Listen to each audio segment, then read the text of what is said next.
Quero convidar você a abrir a sua Bíblia em 1 João. Chegamos no capítulo 5.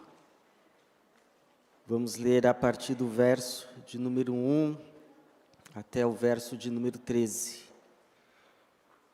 Primeira epístola do apóstolo João. Capítulo de número 5. Vamos ler a partir do verso de número 1. Chegamos, então, no último capítulo dessa epístola.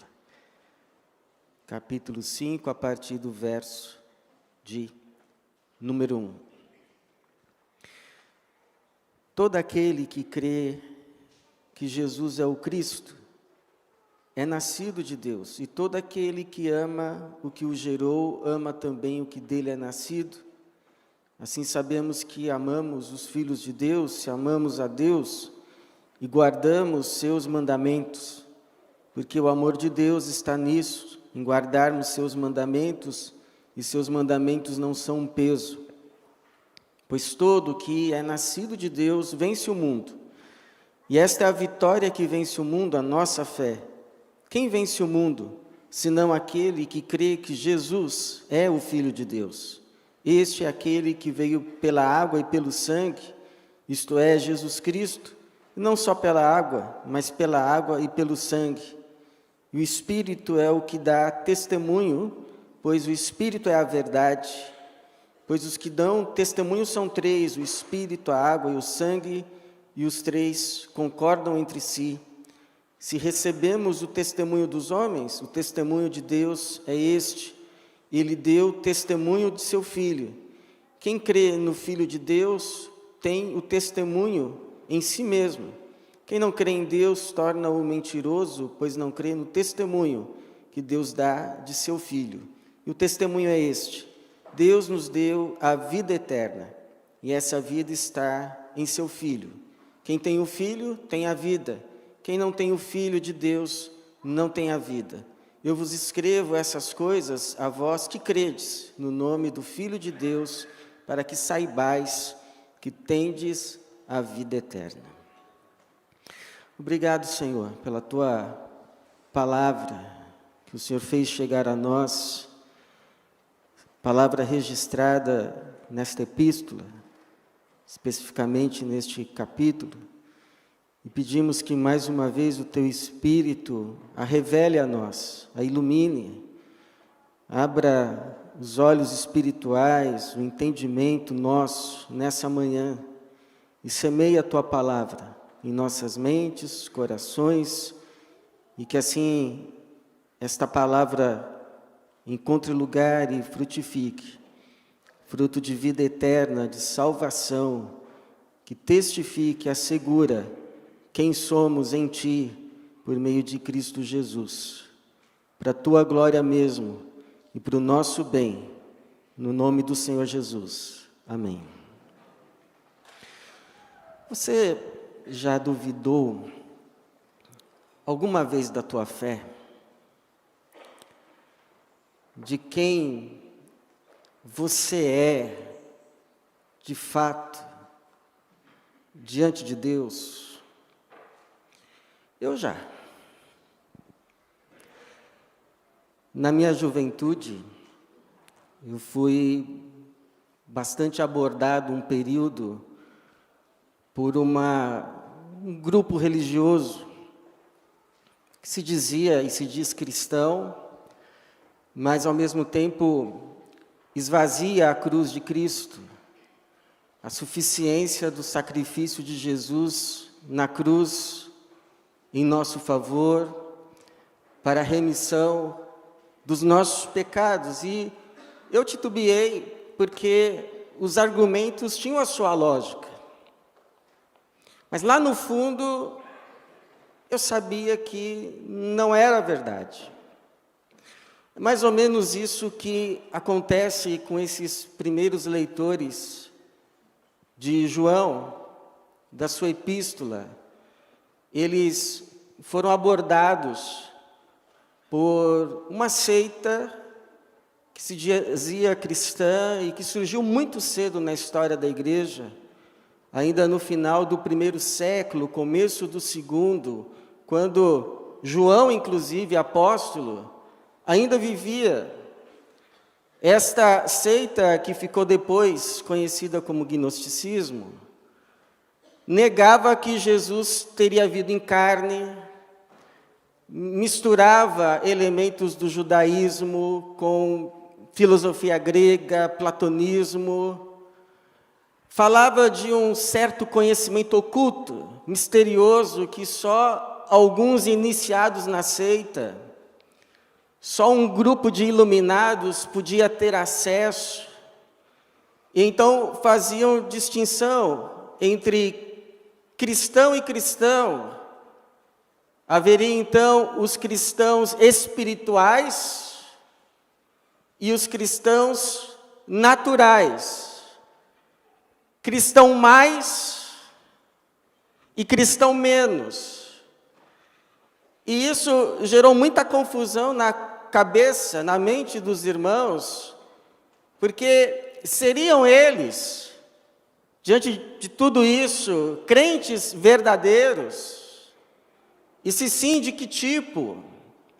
Então, o João, no seu coração pastoral, escreve essa seção, que é como se perguntasse para eles: ora, vocês creram que Jesus Nazareno é o Cristo, o Filho de Deus, aquele que havia de vir ao mundo como Salvador do mundo? Porque se vocês creram, de fato, então vocês estão de posse de realidades muito superiores, que asseguram quem vocês são em Cristo diante de Deus, muito mais do que minúcias da lei, raciocínios, conhecimentos misteriosos e qualquer outra coisa assim. E o que o João falou para os irmãos daquele tempo, fala também para nós hoje. Quais seriam essas realidades que em Cristo já são posse nossa e que asseguram quem nós somos diante de Deus em Cristo Jesus? Quais são essas posses que em Cristo Jesus nós já temos, porque cremos nele, que ele é quem Deus diz que ele é? E isso assegura, então, quem nós somos diante dele. Quais são essas realidades? A primeira é o nosso novo nascimento. Nós já não somos os mesmos. Nós experimentamos um novo nascer. O João vai começar logo no verso 1 dizendo assim: todo aquele que crê que Jesus é o Cristo é nascido de Deus. Interessante, não é uma condição, é uma afirmação. Se você crê, é porque você já é nascido de Deus. Não é que você vai crer para nascer. Se você crê, é porque você já nasceu. Deus já te gerou de novo e te deu uma nova mente, uma nova natureza, uma nova vida, que é a vida de Jesus. E por isso, quem recebeu tudo isso, já não pode ser o mesmo. Quem crê muda. O Saulo, que perseguia a igreja, se torna Paulo, o maior plantador de igrejas.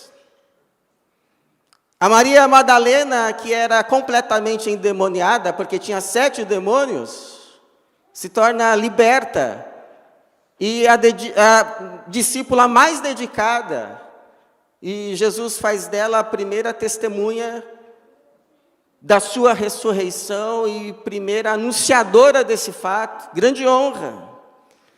O João, que era filho do trovão, se torna apóstolo do amor. De modo que Jesus não apenas dividiu a história do Ocidente em antes e depois de Cristo, mas a nossa história também, a nossa vida também. Até mesmo você que diz: não, pastor, mas eu nasci num lar cristão, eu nasci num berço evangélico. Até mesmo você, se está em Cristo, você pode e deve olhar para trás, na história da sua vida, e ver mudanças, progressivas que sejam, mas mudanças. Quem eu era, quem eu sou, um antes de Cristo, um depois. Porque é como você pode ter nascido num lar cristão, mas já não nasceu cristão. Pode ter nascido num lar cristão, mas já não nasceu como Cristo.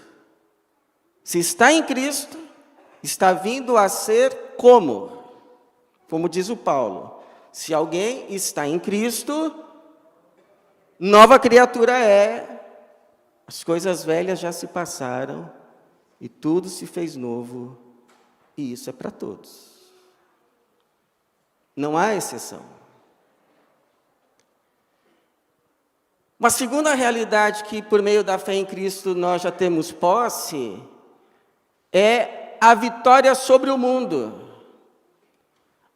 A gente já viu aqui nas nossas manhãs que quando a Bíblia fala mundo, nesse sentido mais pejorativo, não está se referindo ao planeta, não está se referindo às pessoas, mas está se referindo a um sistema de ideias, de valores, de pensamentos, de demandas, debaixo de um espírito que quer organizar a nossa vida, a vida da sociedade, em oposição a Cristo e a sua palavra. Por isso que esse mundo é apresentado como um inimigo a ser vencido. Versículo, por exemplo, de número 4, pois todo que é nascido de Deus vence o mundo, e esta é a vitória que vence o mundo, a nossa fé. Quem vence o mundo? Senão aquele que crê que Jesus é o Filho de Deus. O problema é que esse inimigo, ele não se mostra quem é. É como uma sereia que seduz com o seu canto, desvia o marinheiro da sua rota, e quando o marinheiro se dá conta de quem é, já é tarde. Já é afundado para o fundo do mar, e o seu fim é a destruição. Mas quem está em Cristo, quem crê em Cristo, está protegido deste canto sedutor. Porque quem crê em Cristo, crê na palavra de Cristo. E o que diz Cristo a respeito do mundo? Ele disse assim em João 17:14, mas o mundo vos odeia, porque não sois do mundo. Pelo contrário, eu vos escolhi do mundo. Opa, o mundo me odeia, porque já não sou do mundo, sou de Cristo. Que Jesus disse em João 14:30, que esse mundo, esse sistema de valores, de pensamentos, ele tem um príncipe, e o príncipe não é ele, não tem nada a ver com ele. João 14:30, o príncipe deste mundo está chegando, e ele nada tem em comum comigo, não tem parte comigo. Então quem crê nessa palavra, quando a sereia canta, tampa os ouvidos e diz assim: nós sabemos quem você é, pois Jesus já nos revelou. E aí então seguem a sua rota no caminho da vida e a deixa haver navios. A nossa fé em Cristo, na sua palavra, vence o mundo. Porque não somos seduzidos pelo canto da sereia. Nós sabemos quem ela é. Mas nós estamos de posse de uma outra realidade que assegura quem somos. O testemunho do Espírito. O Espírito da verdade, que é a verdade, que testemunha da verdade, que é Cristo Jesus. O João vai dizer, versículo de número 7, e o Espírito é o que dá testemunho, pois o Espírito é a verdade. Verso 9, se recebemos o testemunho dos homens, o testemunho de Deus é este, ele deu testemunho de seu Filho. Nos evangelhos, 2 vezes, Deus dá testemunho a respeito do seu Filho Jesus. Um é no batismo, Mateus 3,17, há uma voz do céu que diz, este é o meu Filho amado, de quem me agrado. No dia da transfiguração, Deus dá novamente testemunho do seu Filho. Mateus 17,5, este é o meu Filho amado, em quem me agrado, a ele ouvir. E esse testemunho que Deus deu do seu Filho Jesus a João, a Mateus, a Pedro, ele dá a nós hoje, por meio do Espírito que veio habitar em nós. Então nós cremos, não porque nós conseguimos entender tudo e explicar tudo, mas nós cremos porque nós temos um testemunho interno. E quando nós ouvimos a palavra de Deus a respeito de Jesus, há algo aqui dentro de nós que queima e que nos diz, é verdade. Talvez eu não consiga explicar com palavras, mas eu sei que é verdade. Você já deve ter ouvido o testemunho do Arlindo Barreto, que foi o Bozo. Quem aqui lembra do Bozo? Denunciou a idade também, hein? Então, mas tinha o Bozo, os mais novos aí, era um palhaço da televisão. E era o Arlindo Barreto. O Arlindo Barreto, não sei o que aconteceu, foi parar no hospital, ficou na cama, e aí um pastor o foi visitar, e esse pastor começou a lhe pregar a respeito de Cristo, de Jesus. E o Arlindo Barreto testemunha que quando ele começou a ouvir, ele sabia que aquele pastor estava falando a verdade. Ora, quem foi que deu esse testemunho a ele? Senão o Espírito. Porque é o Espírito que testemunha a respeito de que Jesus é a verdade. Foi o próprio Jesus que disse, o Espírito da verdade que procede do Pai, esse dará testemunho acerca de mim. Se você crê que Jesus é o Cristo, é o Salvador, é porque o Espírito está em você, testemunhando a você que Jesus é a verdade. Louvado seja Deus por isso. Mas, irmãos, ainda há uma outra realidade, que já é posse nossa, que já é posse tua, em Cristo Jesus, e isso assegura quem você é diante de Deus, a vida eterna. O João vai terminar essa passagem dizendo assim, e o testemunho é este, Deus nos deu a vida eterna, e essa vida está em seu Filho. Quem tem o Filho tem a vida. Quem não tem o Filho de Deus não tem a vida. É aquela história, lembra? Lá no começo aqui das nossas reflexões em 1 João, lembra daquela árvore que é Deus? E tem um galho fora da árvore, Adão. E nós éramos um ramo nesse galho cortado da árvore, e por isso estávamos morrendo em Adão, porque o galho não vive fora da árvore. Estávamos secando, e o nosso fim era a morte. Na verdade, já estávamos mortos. Mas quando cremos, aconteceu um milagre, nós fomos enxertados no galho que nunca saiu da árvore, que é Cristo Jesus. E porque agora estamos em Cristo Jesus, estamos na árvore que é Deus, e recebemos da árvore a seiva, que nos dá a vida, vida verdadeira, vida plena, vida eterna, vida que vem de Deus, e é de Deus, e por isso vivemos. E vivemos já hoje, essa vida não é algo que vamos receber depois da morte, mas é algo que já recebemos quando cremos.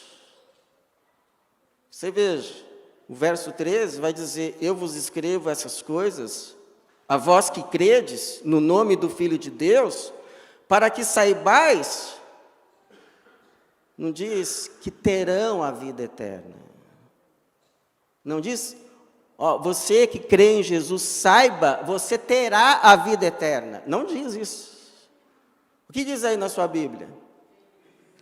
Para que saibais que tendes. Tendes a vida eterna. Não é algo que você vai ter. É algo que você já tem. Aí você diz assim, tá, mas cadê essa vida eterna? Olhe para a sua nova vida. Para os seus novos pensamentos. Para os seus novos desejos. Para a nova pessoa que você é e está se tornando em Cristo Jesus. Tudo isso já é vida eterna. Manifestação dessa vida nova. Assim como quem olha para a ponta de um iceberg, não vê todo o iceberg, mas já vê uma parte dele, ainda que o início. Quem vê a nova vida, não vê já toda a vida eterna, mas já vê o sinal dela, a manifestação dela, o início dela, o indício dela. Hoje, a nova vida é a vida eterna manifestada hoje. Hoje. Por isso que Jesus disse lá em João 6,47, na verdade vos digo, quem crer tem a vida eterna. Sabe quando você entra assim num site e tem uma nuvem de palavras que meio que resume o conteúdo do site? Então, nós que estamos em Cristo pela fé, nós estamos dentro de uma nuvem de palavras. Tem a palavra vida nova, tem as palavras vitória sobre o mundo, tem as palavras testemunho interno do Espírito, tem as palavras vida eterna, e no centro assim está fé em Cristo, em Jesus como Cristo. E a gente não sabe qual a palavra que vem primeiro, onde começa uma, onde termina a outra. A gente sabe que está tudo isso junto. e misturado, e que nós já fomos introduzidos nessas realidades, já estamos de posse delas, não por conquista, mas por graça recebida das mãos de Deus, por meio de Cristo Jesus, e que asseguram, mais do que qualquer outra coisa, quem somos em Cristo diante de Deus.